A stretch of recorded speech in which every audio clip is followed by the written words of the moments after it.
And we're live, ladies and gentlemen. What a compelling day of Test match cricket we've seen in the Firozshah Kotla. It's almost 250 playing 250, but it's actually 263 playing 262 in Australia. Well, 61 for one at stumps on day two. It definitely makes for a result this game and definitely makes for a good show because, look, so much to talk about.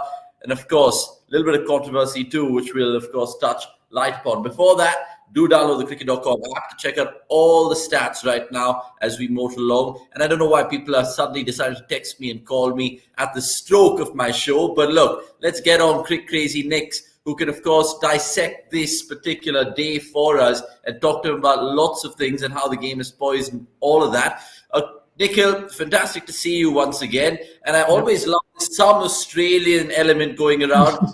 Last time it was your shirt, this time it's your wall. Talk to me about what's been a moving day, despite it being just a day two in this second test. Yeah, I think I expected 310 runs is total. We saw that many being scored, but I think India will have a huge sigh of relief. It looked really down and out for them at one point of time, but again, it was a lower order. We've been talking about them since like eternity now, how they've saved India. Apart from, yes, a very cool blooper from the umpire, which we'll definitely discuss about. But I think Australia will definitely be the happier side. They will obviously rue the fact that it could have been much more for them in terms of the lead. But the ploy to get head to open just put India under pressure early on. So I think tactical wise also great move that it has come off just only adds to the drama for tomorrow. Yeah, I mean, we all love Test match cricket because of those ebbs and flows. In India, at one point in time, everyone thought, look, they're going well. Then they lost those two quick wickets of Rahul and Rohit. And I know there was some sort of partnership between Jadeja and Kohli. But then from 139 for 7, Nick, be honest, did you imagine Akshar and Ashwin getting 114? Fine, they would have probably got a 40 and 15, probably pulled things back. But 114 is truly remarkable. It just goes to show how blessed we are. Truly, and it is why I keep saying we continue to take them for granted because of the way we're getting the top order to get to perform. So, I mean, if this is not an alarm bell for them, then I don't think what could be, because it could have looked horribly if Australia had a lead of 240 by stumps today. That would have really put a lot of pressure on the entire batting order. So they've kept India in the game. I still think it's very interesting to see the pitch. I think it kind of wakes up with a new ball and then just dozes off for a while and then again just suddenly wakes up when there is a new ball around. So I think something that we discussed is Australia. India also lost wickets in clumps today. So that is something that has happened with both sides. But Australia's intent tells you that they don't think it is going to last too long, the good batting conditions. You don't see Marnus putting a kneel down and sweeping just directly in the first 10 balls. So just tells you the mindset they are in. And if they feel 250 is enough, this should be a good or a cracking chase. If it's 250, it might be too much, but yeah, let's see.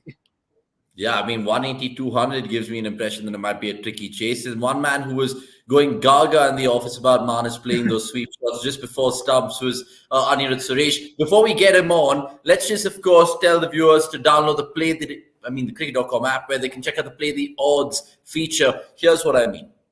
Check out cricket.com's brand new feature on our app called Play the Odds. Test your cricket knowledge by making predictions on match events. Not just that, come back to check the results and see your earnings. Maintain your streak by playing on consecutive featured match days. If you think you can, of course, beat this, check out the rulebook to be assured by the formalities of this game. Anyway, check out this feature and we'll be back to the show right now. Right, some feature that and some app definitely to download because all the stats that you can see in the ticker, that's going along nicely in the live blog and the analysis as well. Right, so let's, of course, get Anirudh and his opinion on day two. What's been a compelling day, like I said. Anirudh, any lead's a good lead. As an Australian fan, you were taking one run, but 139 for 7, like I asked Nick. So Australia in a really comfortable position to really put their foot in India's throat, but they didn't manage to do that. Your assessment, please? Yeah, I think it was overall, I think the last 1 hour kind of tilted the day in Australia's favor again because 62 for 1, nobody saw it coming. Everyone thought India would be Australia would be like 20 for 1, 20 for 2. Maybe they were lucky to exit the day without losing 1 or 2 wickets, 3 wickets. But the way Travis Head batted, the way they kind of, I mean, whatever it is, 60 runs is a lot on the surface, whatever way you look at it, right? So after the momentum shift that the Aksar and Ashwin partnership kind of brought about, it was very important for Travis Head and Khwaja and Manas Labuschagne to kind of tilt the momentum back in Australia's favor so that they start the third day on the front foot. So I think that particular passage of play might prove very crucial as the match progresses. Coming back to the lead, I mean, obviously when you're 139 for 7, 1 run lead is no team would take it. It's not ideal, but this is India you're talking about, and you have to be objective about it.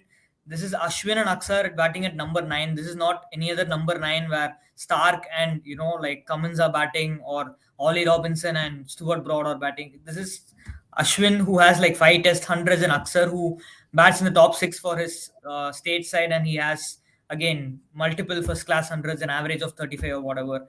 And also, yeah, like Nikhil said, we saw it in the first innings as well. As the ball gets older, 50 plus overs, it's very easy to bat because Cummins and Hanscom had a very good partnership, and then Hanscom was not. Hanscom was very tough to dismiss. Even Khwaja threw his wicket away to a certain extent. He was not dismissed by the Indian bowlers. So, all things considered, I think Australia would be very happy with the way things eventually panned out. And I think it was very important that those 2 catches happened at the right time. Cummins taking Aksar's catch and Renshaw taking Ashwin's catch, because we are talking about a 1 run lead, but it could easily have been a 40-50 run lead for India if those 2 moments did not happen, because it again came out of nothing delivery. There's nothing special about both deliveries, but they still got 2 bonus wickets. So I think right now the match is probably 55-45 in favor of Australia. I would say that. Nick's shaking his head. I mean, in agreement, of course. And it's weird because the last 6 sessions we've seen an arm wrestle, like you said. Australia, of course, pulling things back just before stumps with that intent that Manas Labuschagne showed. And India, of course, getting themselves out of a pickle. I just want to go chronologically because all the comments have been heckled at, of course, KL Rahul, and understandably so. Subodh, in fact, is ranting. I'll bring it up right now. He goes on to say, time to move on from KL Rahul. He's done in international cricket across all formats. BCCI should say thank you to him. And he's not done there because he goes on to say, KL Rahul is a huge fraud in Indian cricket. He doesn't even look better batsman than club-level batsmen, and he's not done because he goes on to say, I play club cricket. I see there are better batsmen than KL Rahul. And that stat analysis, Kasargod says KL Rahul is more classical, better, and talented batsman than Rohit Sharma. Well, shots fired, not just, of course, KL Rahul, but his fans as well.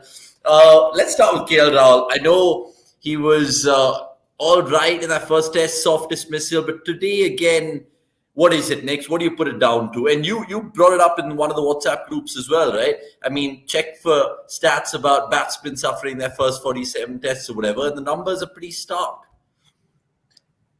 And I think it is something about finding the right tempo. Very few batsmen get that very early in their test careers. The problem with KL, I feel, has been maybe the pressure has got to him. We don't know. We are only going to assume for sitting so far, but it just feels as if maybe he's thinking too much about the pace or too much about how he wants to play or how he wants to look like playing, because he gets into a good 20-30 without looking much into trouble, but just suddenly he gets out of nowhere and you feel like, okay, this was going fine, why this, how has this happened? So I think even the names that we had in that list, it had Rahane, who's had a very similar kind of starting pattern where he'll hit a few shots, you'll feel like, wow, this looks like a day of century, and then he'll just hit a short ball straight to the field at square leg. So it has happened with, so you have such kind of batters. I think the scrutiny is also a bit too much on KL for his T20I image or whatever that he's had. That is also not helped. And I think his catching or the fielding that we saw in the latter half of in the last half an hour of the day also just kind of tells you that maybe he's not quite in the right zone or the right mindset. So something that we discussed, maybe he gets some time off, or he just sits down with Rahul and decides, and that's the Dravid, that Rahul talking to Rahul and sorting out that, okay, this is my format, this is how I want to play, because he's doing well at number 5 in the ODIs. It's not a cakewalk situation to come in and perform. So if he's done that well there in difficult conditions, he definitely has it in him, to be able to pull off this much better. So I think it's just about getting into a good space. Something that we saw with Rohit, it he looked so much in control before he got a very good ball from Nathan Lyon, which I'm sure Lyon will discuss with Anirudh in detail because he didn't want him to play the next one. But I think Lyon also, it's also a factor of who he's facing, right? When you're facing somebody who's not giving you enough bad balls, these things start to creep more, that okay, then you are under pressure to find that thing.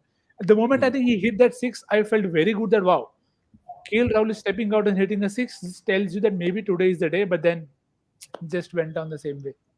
Yeah, I mean, it gave us a glimpse. Maybe it could Yeah. be KL's day, but then again, a tame dismissal. And with Shubman Gill breathing down his neck, you never know what's certain. But Vikram Rathod, remember the last time, came out to back KL Rahul. So let's see how that motors forward. I don't want to ask Anirudh about KL. I want to ask about Nathan Lyon, right? Because you predicted it on the whiteboard saying he's going to get 4 for, and we were like, yeah, that's a given. But another 5 for against India. The stats man just told me that he's taken 8 against India, which is the most for any bowler. A word on him, because he's really pulled things back in Australia's favour in the series, let alone the match. Yeah, I think we were discussing this yesterday as well. Lyon always becomes very effective when there's extra bounce on this wicket, and as much as Nagpur misbehaved and turned, something he did not do was kick up off the surface, or like turn it the way Lyon wants it to behave the way Lyon wants it to. It was like just slow and low. But on this Delhi wicket, we've been seeing really good bite of the surface for the spinners, and that's where Lyon comes into the picture. And yeah, I mean, fair play to him. He got his lines and lengths spot on from the first over he bowled, and yeah, and fair play again. I can't say anything about it. But again, I don't think the criticism of him yesterday was unjustified or probably harsh, because it's been a pattern where the 3 tests against Pakistan, in one of the 2 tests against Sri Lanka, again India series 2 years ago. I mean, there's been a pattern developing where when there is not a lot on the wicket, Lyon kind of struggles and he's not as effective. But if you prepare him surfaces like this, he will get to 600 wickets before his career ends. I mean, it was so good. So yeah, very very good to see Lyon bounce back. And I think Bish was saying this yesterday, and now I feel that if Australia want to play just 2 spinners for the next test in Indore, I think Murphy might get the axe right now based on this match. But we'll have to wait and see for the second innings. And yeah, I mean, by the way, we're talking so much about the Pujara versus Lyon battle, and Lyon got him out twice in like 3 balls. One was not reviewed, and the other was successfully reviewed. So yeah, that was Yeah, not a happy 100 test so far for Pujara. He joins the infamous club, should I say, of batsmen who've got up for ducks on their 100 test. I think Stephen Fleming pops in. I think there's others as well, and you can check it out in the cricket.com space. Right, Ashwini talks going on to say KL needs to take cue from Akshar to play free. Vikram Mohanty having a rant as well, saying bloody commentators kept saying pitch is difficult. If so, how can Ash, Akshar and Jaddu play nicely? It's all about mindset, all about intent. Kick KL's ass out of the team. Wow, they're absolutely lambasting in there here. Pranav Anand, we'll take this question because it is, of course, a good question to answer in just a bit. But I want to throw light on one of the most furious moments of my day today, which is, of course, Virat Kohli being trapped. I mean, supposedly so. How is that out? I mean, that's surely hit bat first. I know there's no conclusive evidence and all of that. Anirudh, come on, man. Come on. That is just protocol. I mean, how can you go against it? It was, we saw the same thing happen in the New Zealand Wankhede test versus Ajaz Patel. I mean, exactly. To be honest, your gut feeling initially, it was bad. There was I thought it was. I thought it hit the front pad first. It hit his bat next, and then it hit his back pad. I thought that was what happened. But after the on-field decision, how could you reverse it? I mean, there is no possible way you can come to a conclusion that okay, this kind of is bat first, definitely. So unless there is conclusive, those two angles, I generally thought there was a slight inside edge. I mean, Nix, come on, you got to help me here, bro. See, I firstly do empathize with Nitin Menon. I think he's always been trending for the various reasons.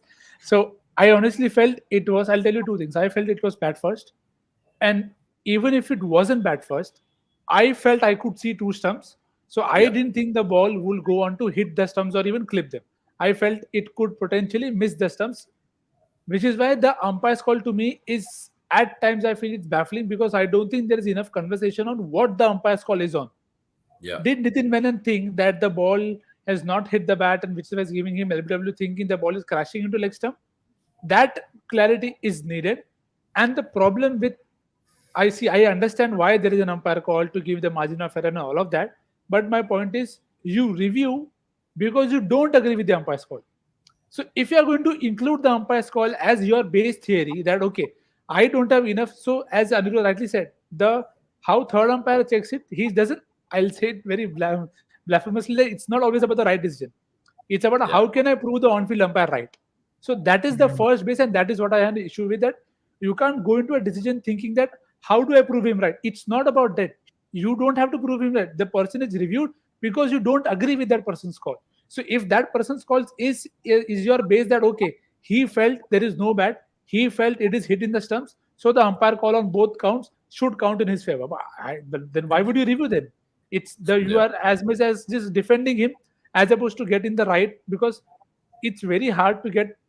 I mean, now people, I many felt that it was clearly bad first. So the conclusive evidence will always be subjective. To some, it Yeah. will feel that I felt it was clearly bad first. So my point is, give that authority to the third umpire. Without the this thing about what the on-field umpire said, I feel you don't you review because you don't agree with him. If you keep that as base, then you're just going to defend him.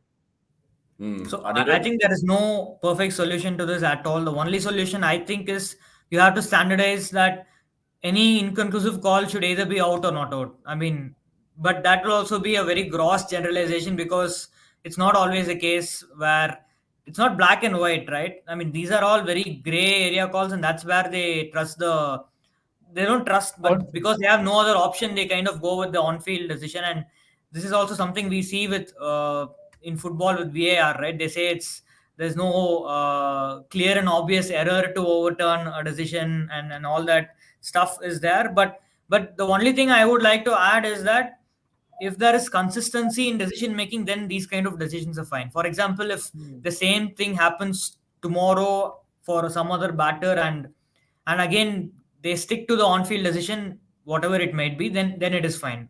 But if there is an umpire tomorrow who overrules the on-field decision, saying that no, I think it's clearly bat first or bat first, then it becomes problematic because then you're now looking at okay, yesterday it was one, tomorrow it is one, day after tomorrow it will be another. So I think umpires should either be said that you guys, third umpires either should always come to a conclusive decision that it's either black or white.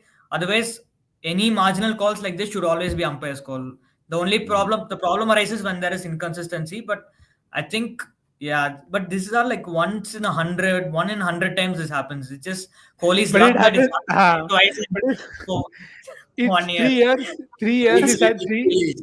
Yeah, That's the three. problem. It's his form and poor luck and shit decisions that this which goes against him. But look, the And 44% and was by pretty the good. way, this was I think the best Kohli has looked in subcontinent conditions for Yes. a long while. I thought he was probably India's best top 6-7 Yeah. batter until Aksar. Yep.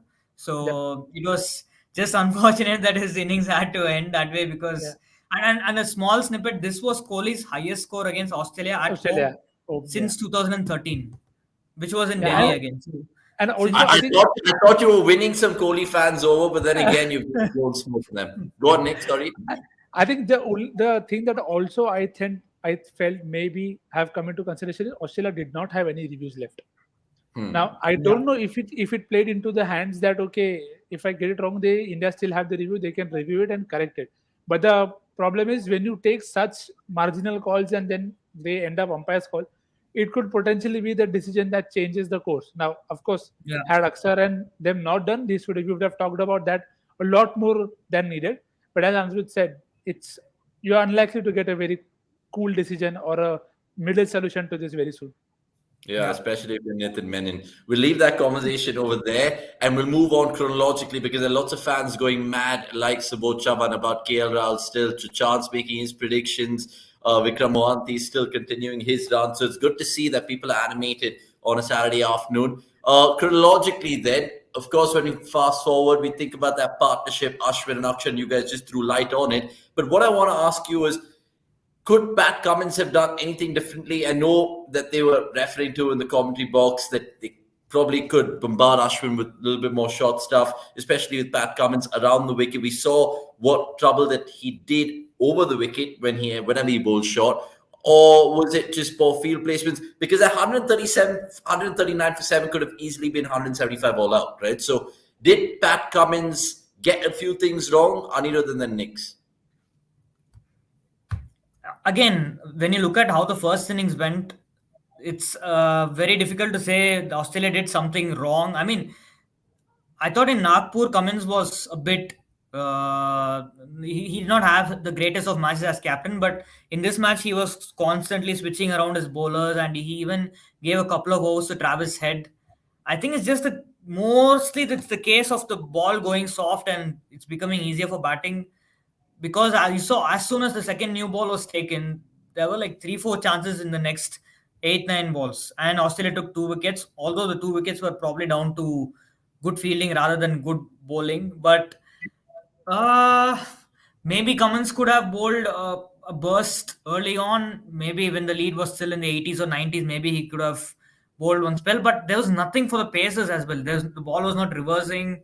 So Australia clearly took a decision to go with 3 spinners, right? So again, we can't complain that, oh, why didn't you try the fast bowlers? Because ultimately, I think the gamble paid off because if you get a 1 run lead and now it's kind of turned into a 60-run lead with 9 wickets in hand, I think the gamble paid off. So looking back, I would say it's probably rather than if Australia could have done anything differently, it's more like if India could have batted better in that phase between, I would say, between when they were 54 for 3 and then till 139 for 7. Because you look at Shreyas Iyer's dismissal, that could have been avoided. It was not a great ball. It was a great catch, but again, it was not that he got out to an unplayable ball. You look at KS Bharat's dismissal, which was completely avoidable. It's not. It's common sense that you don't try to sweep Nathan Lyon on these surfaces like that because he gets the extra bounce and you're bound to get the top edge. So yeah, Jadeja again probably was looking shaky throughout the day, even though he scored a few runs. He had probably at least 4 or 5 close shaves where he could have got out. So yeah, but then again, you can't always blame Jadeja, and you can't expect Jadeja and all to score runs every innings. Yeah.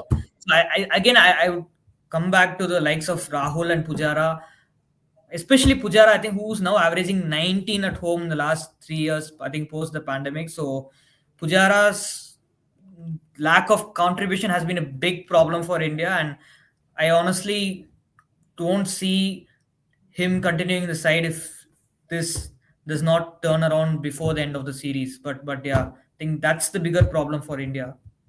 I'm Okay. very I mean, happy that he said that. So now I'm expecting a Pujara 100 in the second innings because he said this about Lion and he got a fifer. So yeah, But I said it Pujara, you about have Warner as well, that and he got injured and he got concussed and now he's out of the match. yeah, So good I for don't know him. what I you hope guys are he's just fine. blackmouthing him. Okay, really quickly then, because let's Yeah. also, of course, take some of the comments. But before that, day 3, boys, what does it look like? Knicks, Australia, we've seen how they've gone about their business so far in the second innings. It's almost a high risk, high reward sort of thing. Yeah. What will they be happy with is the question. Uh, Anything about 200, I'm sure they will be delighted with as a Mhm. total. What I'm very interested to see tomorrow is how does the deck play? Does it slow down? Because traditionally Delhi slows down a bit on day threes, day fours. So wicket taking becomes harder. But that if it slows down, then run scoring should also be a bit more tough. But Hmm. what I'm very interested to see with Australia is are they continuing to attack? Because I think the difference in this game is going to come down to the spell that Siraj and Shami bowl tomorrow. Now, if those two bowlers are able to get the ball to reverse with the softer ball, then that is the difference because as of now, and which is why importance of Pujar also grows, because you want your top order to get into a stage where you've seen of the shine of the ball. So Yeah. you either hit it so much that it becomes softer sooner, or you just play into like 25, 30 overs, and then you saw with Jadeja and Kohli as well, they look much at ease once the 30 over mark was done. So I think that is where Australia have that slight advantage, that they have head batting, who is definitely going to look to be positive. So, but it'll also keep India in the game.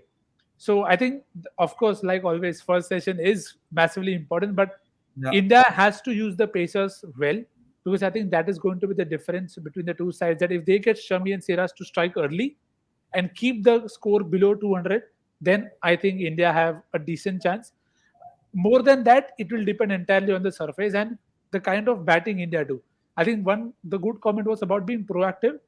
Now, see, Aksar, Jadeja, and everybody are allowed to have a failure because you don't expect a lot of them. That the same scale doesn't work for your top order, and they are going to bat in conditions that are not going to be easier for batting. That is the new ball. The new ball is the best time for the bowlers to strike. So that is where the game lies for both India and Australia. What they do with the new ball, 30 overs when Australia convenes that, and whenever India gets to chase, their 30 overs will decide the course of the game. I mean, it'll be pretty spectacular if Australia do come back and make it 1-1 with two more tests Yeah. to play for. Anirudh, I mean, similar question to you, but vice versa. What do you think Australia can defend, let alone have on the board? I mean, if India come out tomorrow and get 3, 4, 5, and we know wickets can fall really quickly, 170, 180, do you think they can still back Kuruman, Lyon, and Murphy to deliver the goods? I think they need a minimum of 250 just because of how deep India bat. I think that's the only reason. You could Okay. the pitch can be unplayable, but still when you bat till number 9 properly, India probably have like 9 specialist batters at the moment. Probably KS Bharat is the one who can't be relied upon to score runs right now from at least a statistical perspective. But yeah, but given India bat till number 9, Australia I think need at least 250. And I think from an Australian perspective, they need to set like mini targets going for tomorrow. For example, I think the ideal situation for them would be like to get to a lead of 200 and then have 5 or 6 wickets remaining, and then from there you can take whatever comes as a bonus. But That's wishful thinking, man. Come on, that's, can't be I that mean, easy. you're saying that's wishful thinking, but then again, that's just 140 more runs for the loss of like what 4 wickets. So it's not that unrealistic. But again, like Nikhil said, first session will define a lot because today Australia took like what? Sorry, the first hour. Australia took like 3 wickets in the first hour, and if India get Travis Head or Labuschagne, whoever in the first 30 minutes, and then that brings Smith into the picture, the run scoring will also slow down for Australia. If Yeah. Travis Head is there, like we saw today in 10, 11 overs, they scored 60 runs. And uh, if Travis Head is there for the first 1.5 hours, then you'll suddenly the lead will be like 130, 140 within no time. So I think for India, they need to get Head first. He will be the biggest wicket. It sounds ridiculous in Asia. You never thought you'd say this, but fair play to him. He's on 39 or 40 balls, and he's probably played as Ashwin as well as anyone has so far in this series. So yeah, 250 minimum Australia. I think anything Okay. over 275 Australia are clear favorites. I think anything under 200, it's probably I think 60-40 in favor of India because of the batting depth. I feel Okay. that. I mean, there's some comments coming through in your way. Anila, today, good evening for Arsenal's title hopes. They take on Villa, of course, in half an hour. And Subodh Chavan going on to say, hey, Anila, bro, please say KL Rahul score 100 in the next inning so he gets failed and could be out of the squad. I mean, there's some devious people out there. It's quite ridiculous. But we'll take the comments right now. Ashwini Talks going on to say, player like Head and Carey will be very dangerous tomorrow. Subodh going on to say a lot of things in the comments. We'll just keep featuring one by one. Ashwini also agrees with Anil to a certain extent in the grander scheme of things. That's Australia 60-40 in terms of the percentage wise. And Vikram Mohanty, I think he's not had a good day. The only good thing that happened in the last session is that it ended. Right. So, boys, before we go, I want to ask you just choices, right? If you guys have to tell me the best catch of the match so far, is it KL Rahul? Is it Pat Cummins? Is it Peter Hanscom or Shreyas Iyer? Mix? You want to go by the unluck, like the least likely of it, I feel Pat Cummins, because I think Okay. KL Rahul, Renshaw were both possible, and Hanscom was also there. yeah, Hanscom was also. Well, it's I'm, not I'm something we basically, haven't seen. I'm basically judging it on two things: how it looked in terms of aesthetics for a good catch, and how hard it was. I think Cummins maybe had the hardest catch, or was it KL Rahul, or was it Hanscom? I don't know. Hanscom, I think Hanscom, the reaction time was, Tough, less. yeah, the reaction time was crazy. And, Iyer, it was outside leg stump, right hand leg stump, he flicked it, and kind of Hanscom had to not just keep the eye on the ball, he had to, make sure that he didn't put it down, he had to keep it alive, and then he took it. So, yeah, I think every catch, I think the Rahul and Renshaw ones are they probably tougher than they actually look, because the pace was not there was no pace on the ball. It was kind of dropping like this. They were both great catches, but yeah, I think Cummins, Iyer, and Hanscom all they were like they took catches which kind of came at a rate of knots, right? So they had to react quickly. So difficulty level, that's probably one of those three. I can't choose. I think Yeah, they are all tough in their own way. yeah. Okay, next. I just felt Cummins looks the most unlikeliest, and the kind of like he held up and like, wow, wow, because it came at a crucial. Of course, all three also came at a very crucial point. Khwaja reverse sweeping, Shreyas Iyer, best batter of Spain, gets out to a very good catch at short leg, and then Akshar Patel just when he was starting to get that moment. Okay, now India can get a 30-40 lead. So I think timing was also all three were critical. Cummins just looked very Jahmata di. Ye kya ho gaya? What? All right. Look, lads, it's been fantastic. It's always good to see the first innings kind of being nip and tuck. In this case, 263 playing 262. Who knows how much Australia will get in their second innings, and who knows how much India will chase in day 4 and day 5. But we'll definitely get a result, and we'll be there to talk about it tomorrow and hopefully on Monday too. But maybe that could be shortened. Right. Thank you so much, Nikhil and Anirudh, for sparing time on a Saturday evening. We have more content coming up, more live streams later tonight, of course, with the India women's taking on the the England women's, that is. And that's going to be a sumptuous watch if there's no rain in that one. But until the next time, it's a goodbye from me, Avni Shekti. Download the cricket.com app because it is fantastic. Subscribe to the YouTube channel and press the bell icon for all the notifications. And of course, just keep enjoying cricket because there's so much of it. The IPL has also been announced. We all just need a breather. Thanks for watching this day 2 review. It's a goodbye. We'll see you soon.